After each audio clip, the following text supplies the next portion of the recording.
কোনো দল আছে? ওই বাংলাদেশে গণতন্ত্র রক্ষার কোন দল আছে? ও সেই দল যুবদল, যুবদল।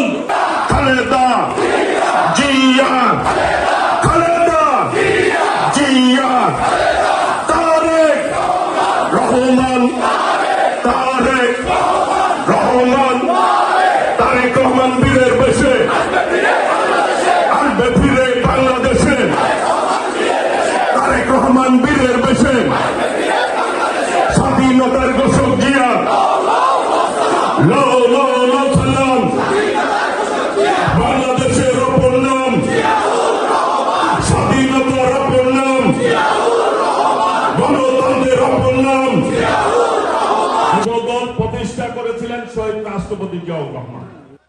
বাংলাদেশের সমস্ত যুবকদেরকে আগামী দিনে দেশ গঠনের জন্য যাতে যুবকরা ভূমিকা রাখতে পারে এবং দেশের সকল অন্যায়ের বিরুদ্ধে এই যুবদল যাতে রুখে দাঁড়াতে পারে, সেই জন্যই শহীদ রাষ্ট্রপতি জিয়াউর রহমান যুবদল প্রতিষ্ঠা করেছিলেন।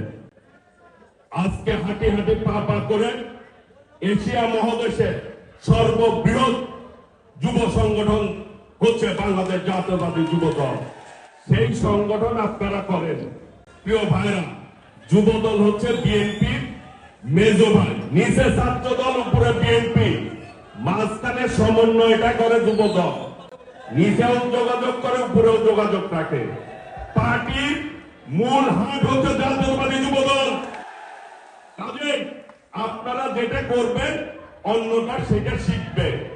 আজকের এই মঞ্চে আমি অনেকগুলি প্রোগ্রাম আমি করেছি।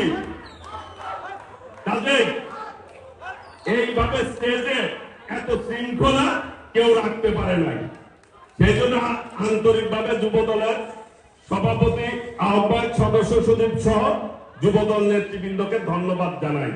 প্রিয় ভাইরা, যুবদল তার ঐতিহ্যকে ধারণ করে আগামী দিনে পথ চলবে, এটাই স্বাভাবিক নাকি? 17 বছর অসংখ্য নেতা যুবদলের গুম হয়েছে, খুন হয়েছে, জেলে নির্যাতন ভোগ করেছে। শুধু যুবদল না, জুলাইয়ের আন্দোলনে যুবদলের 73 জন শহীদ হয়েছে।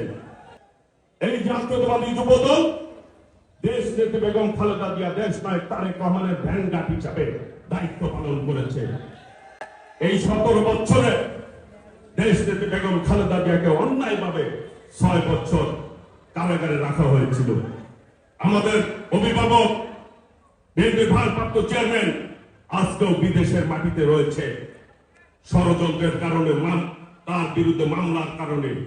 অচিরেই আল্লাহ রহমতে দেশ নায়ক তারেক রহমান বীরের কাছে বাংলাদেশে আসবে এবং বাংলাদেশের নেতৃত্ব দিবে দেশ নায়ক তারেক রহমান আল্লাহ রহমতে।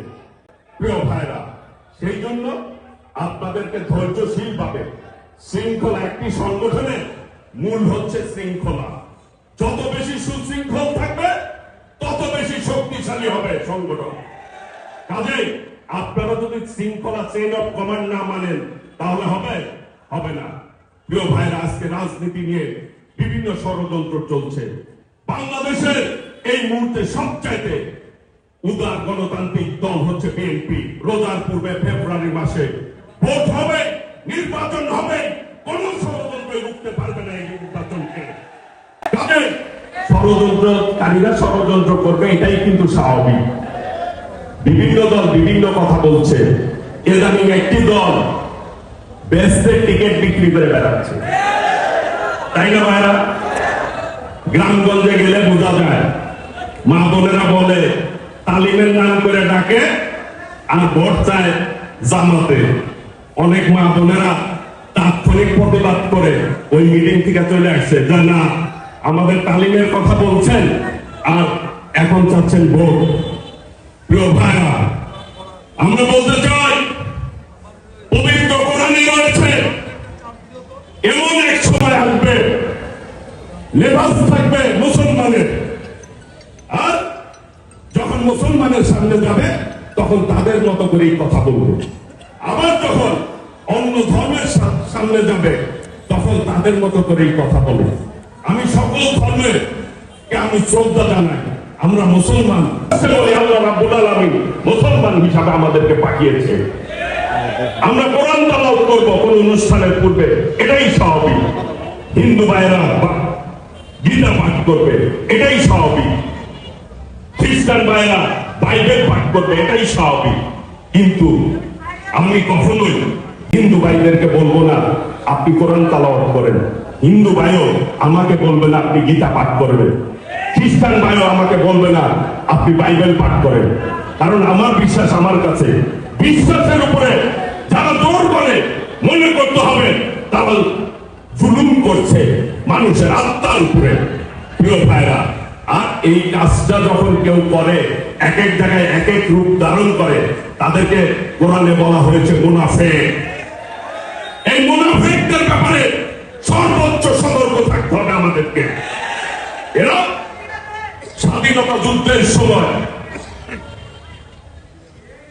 বাংলাদেশের বিপক্ষ অবস্থান নিয়েছিল, 30 লক্ষ শহীদ হয়েছে। গত 3 দিন আগে তারা মাপ চেয়েছেন। আরে ভাই, আপনারা যে এই অপকর্মগুলি করেছেন তার দায় কি স্বীকার করেছেন না? কাজে আপনাদের বুঝতে হবে এই বাংলাদেশের মানুষ স্বাধীনতা অস্তিত্ব যে কোনো ভাবে টিকিয়ে রাখবে। এই বাংলাদেশের মানুষ গণতন্ত্রের জন্য প্রাণ দিয়েছে, সেই গণতন্ত্র বাংলাদেশের মানুষ যে কোনো মূল্যে টিকিয়ে রাখবে, টিকিয়ে রাখবে আল্লাহর রহমতে। এর ব্যর্থ হবে না। যারাই ষড়যন্ত্র করবে তারাই হারিয়ে যাবেন, তারাই তলিয়ে যাবেন। প্রিয় ভাইরা, যুবদলকে সব ক্ষেত্রে দায়িত্বশীল ভূমিকা পালন করতে হবে। আগামী নির্বাচন, সেই নির্বাচনে অবশ্যই দল থেকে একজন করে দেওয়া হবে।